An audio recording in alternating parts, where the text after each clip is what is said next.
Hey guys, welcome back to the channel, and we're looking at Alien 4, or actually Alien Resurrection. This is a weird one, but it is my kind of weird. So, Alien Resurrection came out in 1997, directed by Jean-Pierre Jeunet, and I believe he didn't actually speak any English, so I think that was that explains some of the problem with it. Um, but it's written by Joss Whedon before he became, famous for Buffy and Angel and Firefly and things like that. Stars Sigourney Weaver, and you've got Winona Ryder, Ron Perlman, Dan Hedaya, Brad Dourif, Michael Wincott, among others. And you've also got Leonard Osser, who always seems to play this kind of a weird. It kind of plays like a weirdo who's always sick. Something's always wrong with him, and I don't know. But I really like this guy. I mean, I've seen him in several things. And what's the name of the female actress with the great Kim Flowers? She's got a nice butt. All right. So this movie is actually set 200 years after the end of Alien 3. Um, and so, question is, if Ripley actually died in the previous film, how is she over here?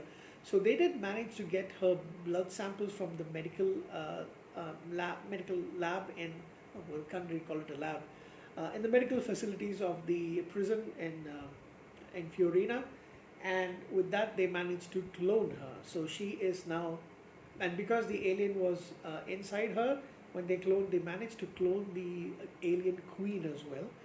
And this Ripley is very strong because she's got some of the DNA of the alien in her. In fact, her blood is also acidic, but not as acidic as the xenomorph. So that's one.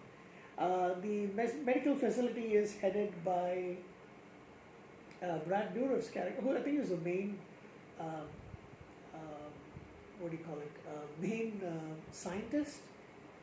Dan Hedaya plays General Martin Perez, so he's the commanding officer of the Auriga. So this is actually in space.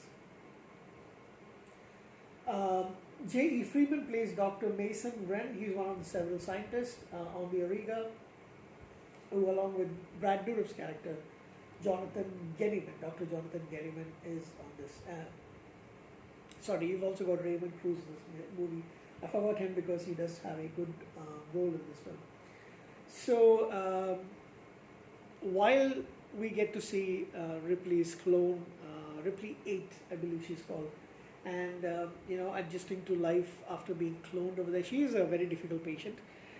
They've managed to get several xenomorphs, and they're doing experiments on them, trying to weaponize it for their own purpose, for the military purposes. Along with the Queen, you've got these. So Brad Dourif's character seems to have a kind of fetish for the aliens, is as nicely as I can put it. By the way, Brad Dourif, amazing actor. So then we get to see a group of mercenaries: Elgin, Jonah, Christy, Breeze, Hillard, and Cal arrive at the Auriga on their ship, the Betty. They've been commissioned by the military to get them some human specimens, and these are in cryogenic status. I'm not sure. I don't really remember if these humans were prisoners or criminals or anything like that. It's not really mentioned as far as I remember, but they are basically kidnapped and put in stasis. So the reason for them is they want to be host. The reason why they have them is to be host for the aliens. However, the mercenaries do not actually know this. They're just there to do a job and get paid. So they decide to stick around for a little while because they have proper rooms on the space station. So might as well use the luxuries for a little while. Dan Hedaya's character, the major, agrees to let them stay for a little while. They have a run-in with Ripley, when Ripley, you can see her strength and how fast she is and all that stuff. Cal is surprised to see her. Cal recognizes her as Ripley and tries to kill her, but then they later become, they have to join forces along with the rest of the mercenaries because the aliens have gotten loose and captured some of the scientists and soldiers, and who are now used to incubate and bring out more aliens, and the remaining aliens are out for hunting and killing all these folks.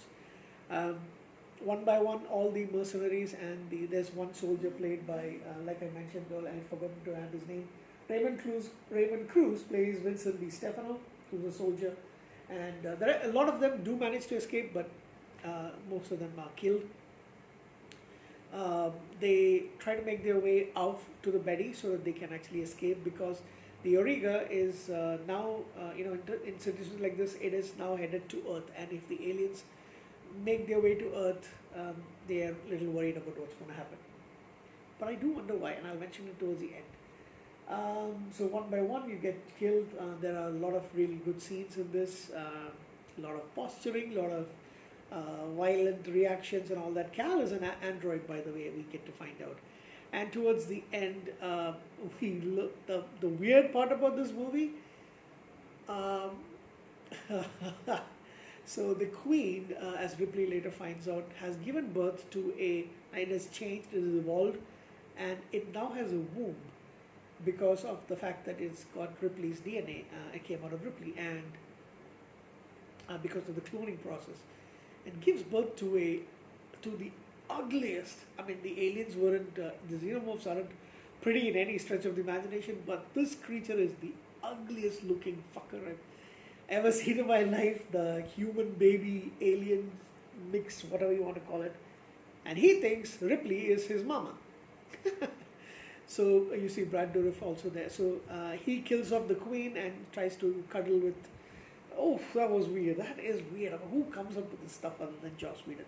But anyway, she escapes and tries to get onto the Betty. However, the baby alien in search of his mama comes, kills. I think Di Stefano uncovers. The ship is taken off. The Auriga is destroyed. All the other creatures are killed off. But this alien has gotten in, so Ripley is forced to cut herself so that her blood goes onto the glass on the cargo section, and it breaks, and because of the vacuum sucking out, she and Cal manage to save themselves, along with Ron Perlman's character and one other character, I think Reese is his name, and the alien baby thingy, human, whatever it is, gets sucked out. That was disgusting. Into space, and is killed, of course. And of course, Ripley isn't really happy with it. They finally do reach Earth, and Earth is a wasteland.